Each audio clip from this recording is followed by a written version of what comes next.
नमस्कार, स्वागत है आपका एबीपी गंगा में। मैं अवधेश। दोपहर की शुरुआत करते हैं। यूपी में 2 विधानसभा सीटों पर उपचुनाव का ऐलान हो गया है। स्वार और 96 सीट पर उपचुनाव का ऐलान हुआ है। 10 मई को चुनाव होना है और 13 मई को रिजल्ट आ जाएंगे।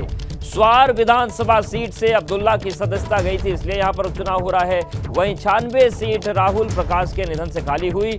यूपी के मिर्जापुर जिले की 96 विधानसभा सीट है। वहीं रामपुर जिले में स्वार सीट आती है। उपचुनाव का ऐलान हो गया है। दोनों सीटों पर 10 मई को मतदान होगा, जबकि 13 मई को वोटों की गिनती होगी। दरअसल अब्दुल्ला आजम की सदस्यता रद्द होने की वजह से रामपुर की स्वार सीट खाली हुई है, जबकि मिर्जापुर की 96 सीट अपना दल एस विधायक राहुल प्रकाश कोल के निधन की वजह से खाली हुई है। तो एक बार फिर से उत्तर प्रदेश में चुनावी गहमागहमी जोर पकड़ेगी, क्योंकि एक तरफ उपचुनाव का ऐलान हो गया है, वहीं दूसरी तरफ निकाय चुनाव का नोटिफिकेशन भी आ रहा है, उसकी भी हलचल रहेगी।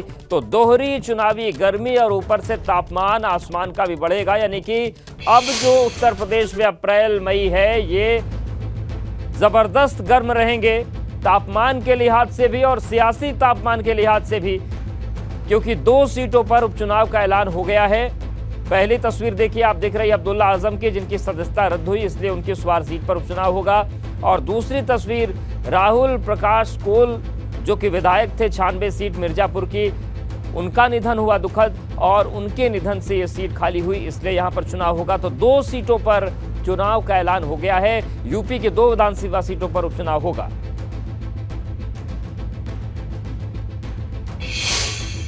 निकाय चुनाव को लेकर यूपी भाजपा की बड़ी बैठक खत्म हो गई। भूपेंद्र चौधरी की नई टीम के साथ लखनऊ में बैठक खत्म है। नई टीम के सभी नवनियुक्त पदाधिकारी बैठक में शामिल हुए। बैठक में 45 प्रदेश पदाधिकारी और 6 क्षेत्रीय अध्यक्ष शामिल हुए। निकाय चुनाव को लेकर भूपेंद्र चौधरी रणनीति पर चर्चा उन्होंने की, और निकाय चुनाव को लेकर पदाधिकारियों को जिम्मेदारी सौंपी जाएगी। बैठक में महामंत्री संगठन धर्मपाल सिंह भी मौजूद रहे।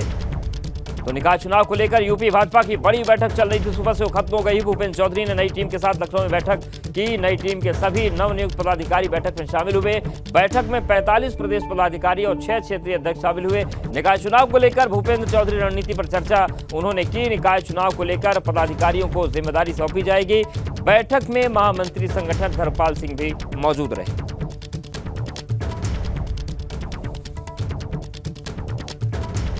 तो प्रदेश अध्यक्ष बनने के बाद जिस तरीके से अपनी टीम में बदलाव भूपेंद्र चौधरी ने किया है, क्षेत्रीय अध्यक्ष बदलेंगे, उसके बाद ये पहली बैठक और निकाय चुनाव के लिहाज से बेहद महत्वपूर्ण है। से उन सबको जनता के बीच में रखेंगे और मुझे विश्वास है भारतीय जनता पार्टी बड़ी सफलता नगर निकाय क्षेत्र में विजय प्राप्त करेगी। समाजवादी पार्टी का जो चरित्र है वो चरित्र ओबीसी विरोधी है। उनका पिछड़े वर्ग से मतलब है उनका परिवार, उनका घर और उनकी सफाई तक सीमित है। वो आरक्षण की सूची की मांग करें, क्या आप लोग भी उनके इस बात से सहमत हैं? क्या आप भी चाहते हैं आरक्षण की क्या सूची नहीं है वो आए? आरक्षण जो हमारा कमिटमेंट है, हमारी पार्टी का, हमारी सरकार का, हम उस कमिटमेंट को दोहरा रहे हैं और इस संकल्प के साथ के जो संविधान में प्रदत्त आरक्षण की व्यवस्था है, पिछड़े वर्गों के लिए जो आरक्षण की व्यवस्था है, उसी के साथ चुनाव में जाएंगे। और निकाय चुनाव पर डिप्टी सीएम केशव प्रसाद मौर्य का भी बयान आया है। भाजपा की तैयारियां पूरी हैं और उन्होंने सपा पर भी निशाना साधा। उन्होंने कहा कि सपा की साजिश फेल हो गई। तो निकाय चुनाव पर डिप्टी सीएम केशव प्रसाद मौर्य की प्रतिक्रिया आई है और उन्होंने कहा कि भाजपा तो तैयारियों के मोड में रहती, भाजपा की तैयारियां पूरी हैं।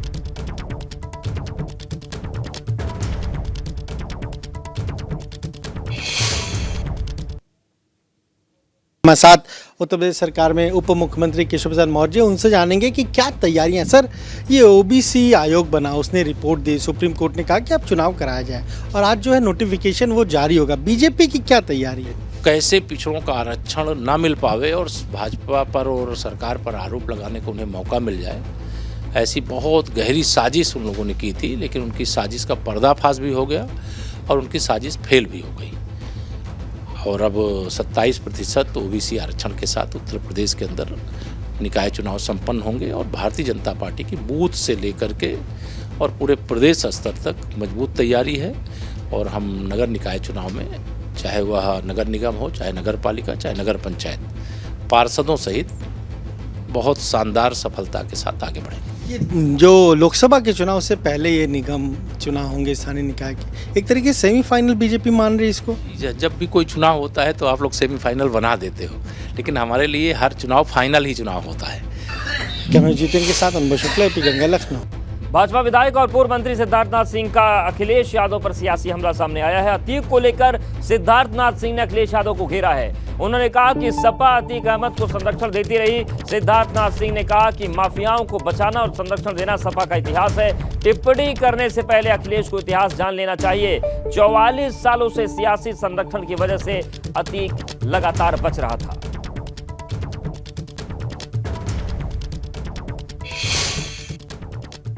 माफिया अतीक अहमद को 44 साल के आपराधिक जीवन में पहली बार सजा मिली है। प्रयागराज की स्पेशल एमपी एमएलए कोर्ट ने अतीक अहमद को उम्र कैद की सजा सुनाई है। लेकिन सवाल यह है कि क्या इलाहाबाद पश्चिमी का वो इलाका जिसे अतीक अहमद के दबदबे के तौर पर जाना जाता था, वहां से अतीक अहमद का डर, दहशत, आतंक खत्म होगा या नहीं खत्म होगा? इस बारे में हमारे साथ बातचीत करने के लिए भारतीय जनता पार्टी के वरिष्ठ नेता, पूर्व कैबिनेट मंत्री और इलाहाबाद पश्चिमी सीट से लगातार 2 बार के विधायक सिद्धार्थनाथ सिंह जी हैं। जो सज़ा सुनाई गई है, इसका इम्पैक्ट किस तरह से देखते हैं? देखिए, 2-3 चीज़ें हैं इसमें। पहले तो एक जो कानून व्यवस्था के ऊपर जो इकबाल है वो जनता का बढ़ता है। दूसरा, जो एक दहशत का माहौल रहता था और उसके कारण जो यहाँ पे माफियागिरी या गुंडागिरी या जो भी कह लीजिए सब चलता रहता था, वो एक प्रकार से वो ख़त्म होता है। तीसरा, जो मुझे लगता है बहुत बड़ा है, जिसके लिए आप कह रहे हैं 44 साल में पहली दफ़े एक सज़ा होती है। 44 साल में जब किसी सज़ा नहीं हुई, उसका कारण ये था कि एक तो राजनीतिक गठजोड़ ऐसे थे, कुछ पार्टियां थीं, समाजवादी विशेष रूप से, जहां से वो विधायक भी होते थे, और वो जो गठजोड़ है वो अब ख़त्म होएगा। लोग सोचेंगे कि ऐसे लोगों को पनपने दें या नहीं दें, और जनता को भी समझ आ जाएगा कि जब भय ख़त्म होता है तो हम बाहर निकलकर वो जो 44 साल में कई केसेस हैं जहां गवाही नहीं हो पाई है, उसके लिए भी तुरंत आएंगे। और मैं इसमें सच बोलूं तो उम्मीद कर रहा हूं कि जो करबला वाला मैटर है उसमें भी लोग सामने आएंगे और इंसाफ उनको मिलेगा, उन बच्चियों को मिलेगा। तो ये सब चीज़ें हैं जो मुझे लगता है एक बहुत बड़ा इम्पैक्ट आया है, और सरकार के ऊपर भी, नेतृत्व के ऊपर भी, मुख्यमंत्री के ऊपर भी लोगों को और भरोसा हुआ है। बिल्कुल, सिद्धार्थनाथ सिंह जी का साफ तौर पर कहना है कि अतीक अहमद को जो सज़ा हुई है उससे इलाहाबाद पश्चिमी को एक नई पहचान मिलेगी, और अगर योगी सरकार ना होती तो शायद अतीक अहमद को सज़ा भी ना हो पाती। कैमरामैन अनुराग द्विवेदी के साथ मोहम्मद मोइन, एबीपी गंगा, प्रयागराज। भाजपा के राष्ट्रीय अध्यक्ष जेपी नड्डा ने आज देश भर की ओबीसी भाजपा सांसदों के साथ बैठक करेंगे और फिर उन्हें डिनर देंगे। जेपी नड्डा 2024 चुनाव को लेकर बड़ी बैठक करेंगे, जिसमें 84 लोकसभा और 22 राज्यसभा के ओबीसी सांसद शामिल होंगे। इसमें चुनाव को लेकर रणनीति बनेगी। क्या है जेपी नड्डा की बैठक का मकसद? एबीपी संवाददाता अविनाश तिवारी ने प्रतापगढ़ के भाजपा सांसद संगम लाल गुप्ता से बात की।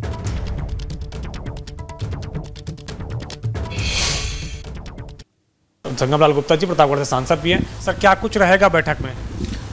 देखिए, देश में जो ओबीसी के सांसद हैं, आज माननीय राष्ट्रीय अध्यक्ष जेपी नड्डा जी और बीएल संतोष जी राष्ट्रीय संगठन महामंत्री, और संगठक महामंत्री राष्ट्रीय बी सतीश जी, और देश के सारे ओबीसी के जो सांसद चुनकर आए हुए हैं। बैठक का मेन उद्देश्य यही है कि उनके क्षेत्र में ओबीसी और माइक्रो ओबीसी पे चर्चा होगी और उनको क्या समस्याएं आ रही हैं ज़मीनी स्तर पे, तो उसका फीडबैक भी लेंगे और कुछ निर्देश भी देंगे। तो बहुत सारी कठिनाई ज़मीनी स्तर पर ओबीसी समाज को आती है। किसी का सर्टिफिकेट नहीं बनता है, किसी को कहीं रिजर्वेशन का प्रॉब्लम होते हैं, किसी को कहीं जिला अधिकारी के कुछ समस्याएं होते हैं।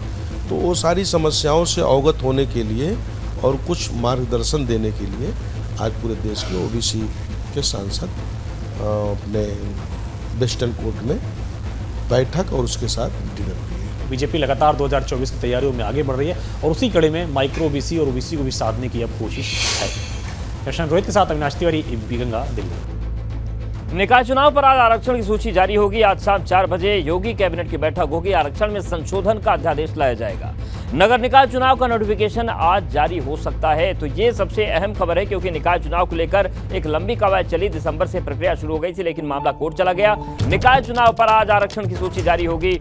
आज शाम 4 बजे योगी कैबिनेट की बैठक होनी है और आरक्षण संशोधन का अध्यादेश लाया जाएगा। नगर निकाय चुनाव का नोटिफिकेशन आज जारी हो सकता है। तो शाम 4 बजे योगी कैबिनेट की बैठक है और वहां पर यह संशोधन का अध्यादेश लाएगा, आरक्षण वाला लाया जाएगा। और इसके बाद ये माना जा रहा है कि आज शाम को ही जो नगर प्रशासन विभाग है वो नोटिफिकेशन जारी कर सकता है। बिजली कनेक्शन को लेकर एक बड़ी खबर आ रही है सहारनपुर से। बिजली कनेक्शन काटने पहुंची टीम के साथ दबंगई हो गई। भाजपा नेता पर बिजली विभाग के साथ दबंगई करने का आरोप लगा है। दबंगई करने का वीडियो सोशल मीडिया पर वायरल हो रहा है। बिल जमा नहीं करने पर बिजली कनेक्शन काटने के लिए टीम पहुंची थी। कर्मचारियों की तहरीर पर पुलिस ने मामला दर्ज कर लिया है।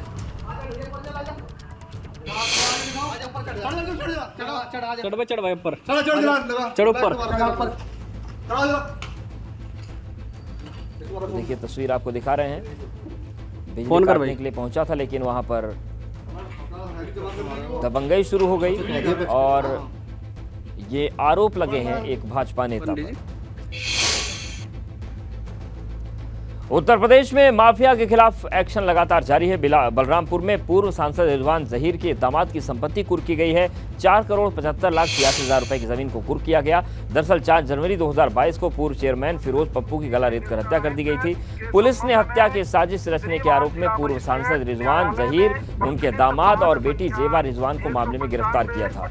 और अब अवैध रूप से अर्जित की गई संपत्ति पर कुर्की की कार्रवाई की गई है। पूर्व सांसद रिजवान जहीर ने अपने दामाद के नाम पर यह संपत्ति खरीदी थी, जिसकी कीमत 4,75,86,000 रुपए बताई जा रही है। राजस्व ग्राम तुलसीपुर, थाना व तहसील तुलसीपुर, जनपद बलरामपुर में स्थित। कृपया ध्यान दें, कृपया सभी लोग ध्यान दें। अयोध्या में रामनवमी पर राम भक्तों को विशेष तोहफा दिया जा रहा है। इस बार राम भक्त हेलीकॉप्टर के जरिए पूरी अयोध्या देख सकते हैं। ये खास तोहफा पर्यटन विभाग की तरफ से दिया जा रहा है। आज से ये सेवा 15 दिन तक चलेगी और इस हेलीकॉप्टर में एक बार में 7 श्रद्धालु यात्रा कर पाएंगे। एक श्रद्धालु को 3,000 रुपए का किराया देना होगा और ये सेवा सुबह 9 बजे से शाम 6 बजे तक जारी रहेगी।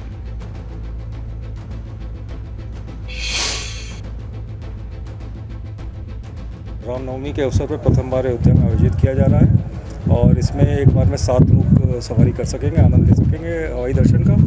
और कॉस्ट इसकी 3,000 रुपये प्रति व्यक्ति पर सॉटी होगा इसकी कॉस्ट।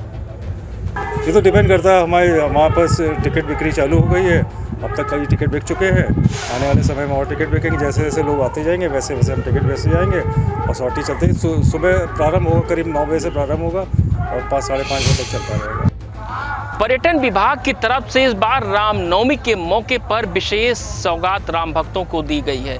इस बार राम भक्त जो हैं वह हेलीकॉप्टर के माध्यम से जो है वह पूरी अयोध्या को देख सकेंगे, वो भी मात्र 3,000 रुपये में। देखिए ये वही हेलीकॉप्टर है जो कल से राम भक्तों के लिए चलाया जाएगा और राम भक्त इसी पर बैठ करके पूरी अयोध्या का भ्रमण कर सकते हैं। सभी मठ मंदिरों को देख सकते हैं, राम मंदिर को देख सकते हैं। राम भक्तों को पर्यटन विभाग एक नई सौगात देने जा रहा है, वो भी रामनवमी के मौके पर। यह पहली बार ऐसा होगा कि राम भक्त जो है वह हेलीकॉप्टर पे बैठ करके पूरी अयोध्या को देख सकेंगे और पूरी अयोध्या का भ्रमण भी कर सकेंगे, वो भी मात्र 3,000 रुपये में।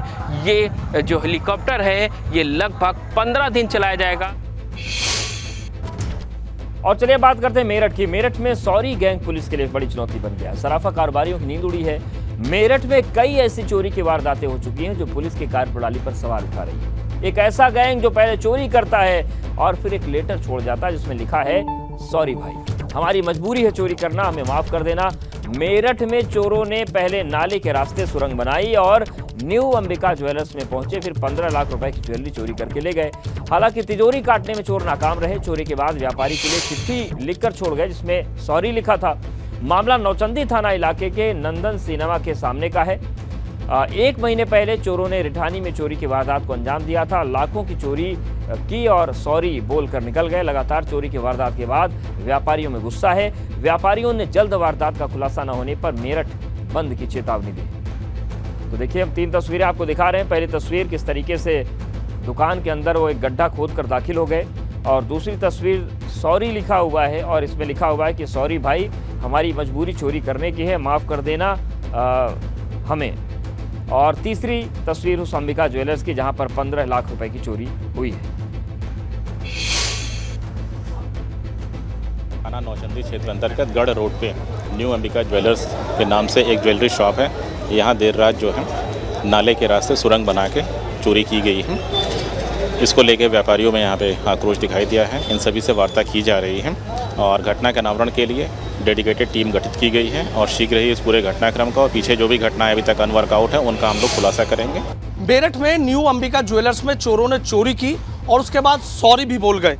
ये देखिए, चोर इस तरीके से डिब्बे पर लिख के गए हैं, सॉरी भाई, हमारी मजबूरी है चोरी करने की, माफ़ कर देना, पर आपका फर्श बहुत मजबूत था। फर्श मजबूत था, ये भी पूरी कहानी बताऊंगा। ज़रा ये देखिए, नाले के रास्ते यहाँ पर कुंभल किया और कुंभल करने के बाद चोर इस शराब कारोबारी के यहाँ पर दाखिल हुए और लाखों रुपए का जो माल है वो चोरी करके ले गए। पुलिस के हाथ खाली है। एक आध घटना का पुलिस ने खुलासा ज़रूर किया, लेकिन लगातार इस तरीके से जो चोर हैं वो चोरी की वारदात को अंजाम दे रहे हैं और जो सर्राफा कारोबारी हैं वो बेहद गुस्से में हैं। उनकी परेशानी की जो वजह है वो भी वाजिब है कि आप देखिए कि खून पसीने की कमाई है। अचानक से चोर नाले के रास्ते दुकान में कुंभल करते हैं, सुरंग बनाते हैं और उसके बाद जो चोरी की वारदात है उसको अंजाम देकर चले जाते हैं। हमारे साथ जो न्यू अंबिका ज्वेलर्स है उसके मालिक हैं पीयूष जी, उनसे बात कर लेते हैं। पीयूष जी, क्या सॉरी लिख के चले गए? घटना का तो क्या इसकी वजह बताएं कि इन्होंने क्या इस घटना को लिखने के पीछे क्या लॉजिक था, लेकिन इस चीज़ को इन्होंने महसूस करा होगा कि भी फर्श कटन जल्दी से नहीं कट पाया होगा। इसका मतलब उन्होंने एक दिन का काम नहीं रहा होगा। उन्होंने पहले कुछ ना कुछ करने के बाद में अगली बार फिर तैयारी से आए होंगे। कितने का मान ले गए? लगभग इसमें 15 लाख रुपए करीब नुकसान है। अच्छा, क्या क्या चीज़ है? मतलब चांदी ज्वेलरी? चांदी का आभूषण है, बर्तन, चांदी के बर्तन हैं, गिफ्ट आर्टिकल्स वगैरह इस तरह से। अभी कुछ दिन पहले आपके कुछ दूरी पर भी चोरी? सेम इसी तरह से ही चोरी हुई थी। प्रिया ज्वेलर्स करके एक फर्म है, उनके यहाँ भी नाले में कुंभल करके अंदर आ गए थे और उनके यहाँ भी जो बाहर रखा हुआ सामान था उसको चोरी कर लिया था। तो कहीं ना कहीं जो सर्राफा कारोबारी वो दहशत में तो है, पता नहीं अगला निशाना कौन? बिल्कुल सही बात है। हर व्यक्ति इस चीज़ को सोच रहा है कि क्या अपने कारोबार को सुचारू रूप से चलाने के लिए हमें अपनी ही कुछ क्रियाएं को, मतलब अपने क्रियाकलापों को कुछ बढ़ाना पड़ेगा। अपनी सुरक्षा के उपकरणों को हम कितना करें? जब आदमी लेंटर तक को तोड़ देता है, फर्श में हुए लेंटर को तोड़ दिया, इससे ज़्यादा और क्या करेगा? और सर्राफा कारोबारी इसलिए भी परेशान है कि अगला निशाना कौन होगा। वीडियो जर्नलिस्ट सत्येंद्र सिंह के साथ सनुज शर्मा, एबीपी गंगा, मेरठ।